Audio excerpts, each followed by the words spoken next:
안녕하세요. 글로벌 경제는 어떻게 움직이는가? 홍대하입니다.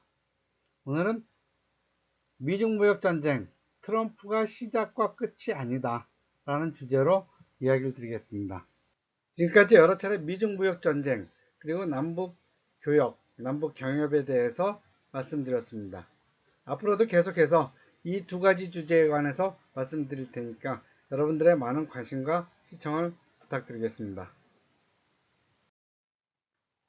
미중 무역 전쟁, 트럼프가 시작과 끝이 아니다.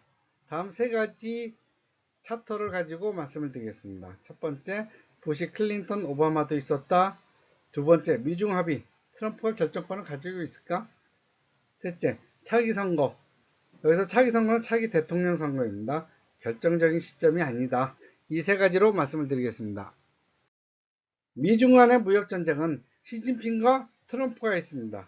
하지만 트럼프가 시작한 것은 아니죠. 오바마와 부시가 있었습니다. 새 대통령을 중국은 꾸준히 자극을 한 것이죠. 미국 덕분에 WTO에 가입하면서 자유무역 체제에 들어왔음에도 불구하고 중국은 꾸준히 미국을 자극했던 겁니다. 그렇기 때문에 미국에서도 열이 받았고, 그래 한번 해보자 한 것이죠. 그렇다면 왜 중국은 미국을 자극했을까요? 그것은 나중에 다시 한번 말씀드릴 기회가 있을 것입니다. 미국의 대중국 불만은 오래되었습니다. 그것이 어느 날 갑자기 트럼프 때 나온 것이 아니라 클린턴 때부터 그것이 쌓이고 쌓였던 것이죠. 클린턴 대통령 때 미국의 대중국 보호무역 조치는 1000건이 채 안 됐었습니다. 그런데 부시 대통령이 되면서 2000건이 넘는 2배로 넘게 뛰었고, 오바마 대통령 때는 또 거의 한 2000건이 넘었습니다. 그리고 트럼프 대통령 때는 1년 동안 180건이 넘었죠. 그래서 거의 5000건에 달합니다.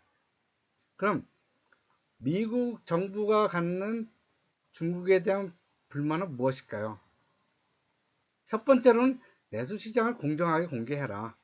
중국 기업들이 미국에 들어와서 자유롭게 활동하듯이 구글이나 페이스북, 유튜브, 기타 제조 기업들이 중국에 들어와서도 자유롭게 활동할 수 있게 해라. 중국 기업들은 미국에서 아무런 제약 없이 활동하는데 왜 미국 기업들은 그렇지 못하느냐? 그것이 불만인 것이죠. 두 번째로는 지적재산권을 가치를 중지하라. 특히 여기서 미국의 불만이 컸던 것들은 중국의 기업들 내지는 해커들이 미국의 중요 기관들에 와서 기술들을 해킹해서 가져가서 중국의 무기를 만든다든가 미국 기업과 대결하는 기술들을 카피해서 만드는 것이죠. 실제로 미국에서는 이러한 불만을 갖고 오바마 대통령과 시진핑 주석이 회의를 한 적이 있습니다. 만나서. 그리고서 오바마 대통령이 시진핑 주석한테 불만을 토로했죠. 해킹하지 마라. 그리고 그 자리에서 시진핑도 안 하겠다라고 확언을 했었지만 그것은 공연불이었습니다. 중국은 계속 그런 일을 했었죠. 또 하나는 불공정 행위를 하지 마라. 생산 원가 이하로 물건을 미국에 팔지 마라. 그리고 그러한 행위의 가장 기본적인 정부 보조금을 주지 마라. 이러한 것들이었죠.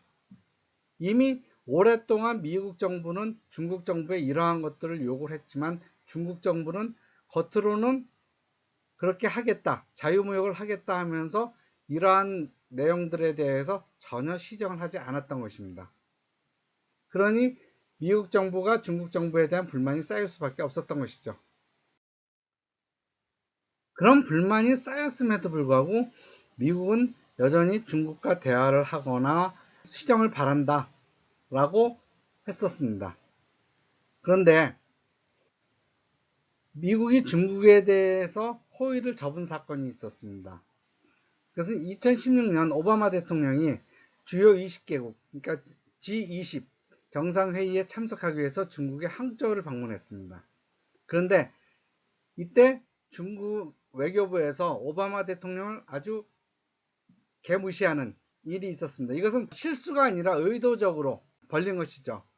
그러니까 저 사진에서 보면은 오바마 대통령이 광저우에 도착했을 때 중국에서는 비행기에서 내려오는 그 스텝을 제공하지 않았어요. 왜 보통의 경우에는 미국 대통령이 어디를 가거나 방문을 하면은 의전상 이렇게 빨간 카페트가 달려있는 계단차가 대기를 하고 있고 의장대가 사열을 하면서 대통령을 맞이하게 되죠. 그런데 이날은 2016년 이날은 중국에서 전혀 그런 것을 하지 않았을 뿐더러 오히려 중국의 외교관들과 미국 외교관들 간의 갈등이 있으면서 큰 소리로 싸움까지 했습니다. 사건이 있으면서 미국은 중국에 대한 호의를 접었고 중국이 WTO의 가입 조건을 이행할 것이라는 기대를 접은 것이죠. 중국에서 시진핑 주석의 권한이 세지면 세질수록 중국은 국수주의적인 방향으로 더 나가고 있습니다. 그리고 미국에게는 끊임없이 메시지를 보내죠. 이박, 미국, 너희들은 중국에 대해서 더 이상 중요하지가 않아. 우리는 너희들을 이길 수 있어. 너네는 제조업도 없잖아. 그러니 우리가 너희들을 넘어갈 수 있어. 하면서 미국을 무시하는 발언들을 꾸준히 하게 되죠. 그러니까 이러한 중국의 방향에 대해서 미국의 의회는 화가 나는 거죠. 거기다가 실제로 아까 본 것처럼 오바마 미국 대통령이 중국에 갔다가 무시당하는 아주 의도적인 무시를 당하는 그러한 일이 벌어집니다. 이 사건 이후 미국은 민주당과 공화당이 중국에 대한 무역 조치에 대해서 적극 협력을 하죠. 사실상 민주당과 공화당이 협력하는 분야는 대중국 무역 조치 말고는 거의 없다고 봐야 되겠죠. 트럼프의 대중국 압력은 미국 의회가 초당적으로 협력하는 거의 유일한 분야입니다. 민주당이 큰 틀에서 트럼프에게 중국과 협상을 빨리 하라고 밀어붙일 가능성은 거의 없습니다. 반대 의견을 보이지도 않을 것입니다. 오히려 트럼프가 너무 빨리 약하게 협의를 할까봐 압박을 주는 형국이죠. 또한 미국의 대중국 무역 정책에서 미국 관료들의 그 두 가지 성향이 있죠. 관료들은 두 가지 성향이 있죠. 매파와 비둘기파. 매파는 매우 강경한 부류를 말하고 비둘기파는 그래도 온건하게 가자라는 파가 있는데 실질적으로 지금 미국 내에서 가장 강경한 매파는 트럼프 대통령입니다. 그러니까 점점 더 비둘기파들을 온건주의자들이 자리를 잃어갈 뿐더러 온건주의자들이 중국과 협상을 하면 할수록 점점 더 강경파가 되고 있는 거죠. 매파가 되고 있는 것이죠. 그렇기 때문에 다른 건 몰라도 대중국 무역전쟁에서 매파와 비둘기파 간의 갈등은 그렇게 크다고 볼 수가 없습니다. 미국 내에서 보면 민주당이나 공화당 또는 매파나 비둘기파나 관계없이 대중국 정책에서 거의 합의를 보고 있는 상태에서 트럼프가 진행하고 있는 것이지 트럼프라는 사람이 정말 특이하기 때문에 대중국 무역 전쟁을 저렇게 강하게 벌이기 때문은 아닙니다. 물론 트럼프 대통령의 성격도 있습니다. 물론 오바마 대통령도 중국에 대한 불만이 있었죠. 그렇지만 트럼프처럼 이렇게 강하고 드러내면서 슬슬 약까지 올리면서 하지는 않았습니다. 트럼프 대통령에는 특별한 성격도 있긴 하지만은 전반적으로 보면은 미국의 대중국 정책은 거의 국민적 합의라고 보면 되겠습니다. 그러면 대중무역 전쟁에서 어떠한 시점에서 끝날까요? 많은 사람들은 미국의 대통령 선거, 차기 대통령 선거를 그 시점으로 보고 있습니다. 그리고 그 시점이 가까워지면서 무역전쟁은 줄어들 것이다. 왜? 트럼프의 지지 기반들이 불안해하고 있으니까, 농민들이 불안해하고 있으니까. 그런데 정말 그럴까요? 그렇지 않습니다. 민주당과 공화당 간의 대중무역 전쟁 정책은 합의가 된 상황입니다. 오히려 의회가 더 강경하죠. 그러니까 민주당과 공화당이 공동의 적으로 중국을 삼고 있는데 그것을 선거 이슈화 될까요? 이미 공동상황은 서로 이견이 없기 때문에 선거 이슈가 아닙니다. 그렇기 때문에 차기 대통령 선거를 치른다 해도 그 시점에 맞춰서 무역전쟁을 끝내려고 하지는 않을 것입니다. 대중국 무역전쟁에서 트럼프가 할 수 있는 것은 판을 키우는 겁니다. 무역전쟁의 규모를 계속 키우는 것이죠. 그거는 트럼프가 마음대로 할 수 있습니다. 그렇지만 무역전쟁의 규모를 줄이거나 합의를 보거나 그런 것들은 의회의 승인을 받아야 합니다. 왜? 미국 의회가 트럼프보다 더 강경하기 때문이죠.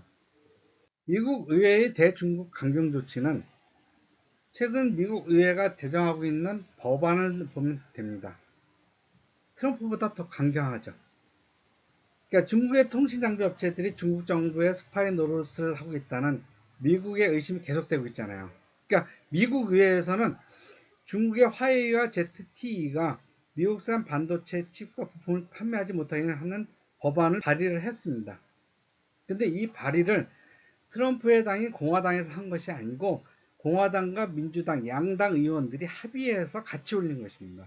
트럼프는 화웨이나 ZTE를 풀어주고 싶어도 미국 의회가 동의하지 않으면 안 된다는 것이죠. 그만큼 미국 의회가 강경합니다. 그러면 뭐예요?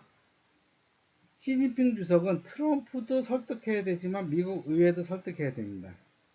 전반적으로 우리가 알고 있는 것처럼 미중 무역전쟁은 트럼프가 시작과 끝이 아니고 그 시작은 미미하게나마 클린턴부터 시작을 해서 부시 때 2배로 늘어났고 오바마 때 감정적인 폭발이 일어났고 트럼프 때 확실하게 나오는 거죠.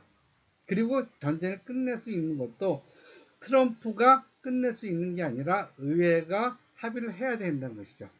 그렇기 때문에 미중 무역전쟁은 그렇게 쉽게 끝나지 않을 것입니다. 그리고 그에 대한 대비책을 지금부터라도 만들어 놔야 되겠죠. 만약에 트럼프와 시진핑 주석이 당장 합의를 봤어요. 그러면 어떻게 될까요? 중국은 별 문제 없습니다. 공산당이니까요. 시진핑 주석의 독재국가니까요. 시진핑 주석이 오케이 하면 됩니다. 그런데 미국은 트럼프가 오케이 하더라도 의회가 동의해 줄까요? 의회가 동의를 하지 않으면 트럼프의 합의안은 다시 처음부터 돌아가야 되는 것이죠. 따라서 미중 무역 전쟁을 끝내려면 트럼프만 갖고는 되지 않는다는 것이죠. 그리고 미국 의회가 만들었던 법들에 부합을 해야 되겠죠. 중국이 애초부터 WTO에 가입하면서 그것도 미국의 적극적인 지원 하에서 가입을 했지만은 이루어지지 않았던 조건들을 합의하겠다, 이행하겠다는 확실한 조치를 한 다음에야 미중 무역 전쟁이 끝날 것입니다. 그런데 그러한 조치는 중국이 취할 수가 없어요. 왜? 중국 체제를 바꿔야 되는 것이거든요.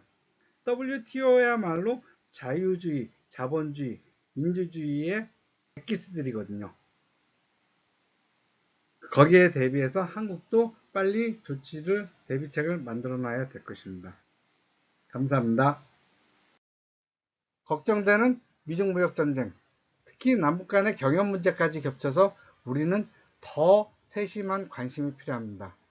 앞으로도 여러분들과 같이 미중무역전쟁 지속해서 같이 보겠습니다. 감사합니다. 좋아요, 구독, 감사합니다.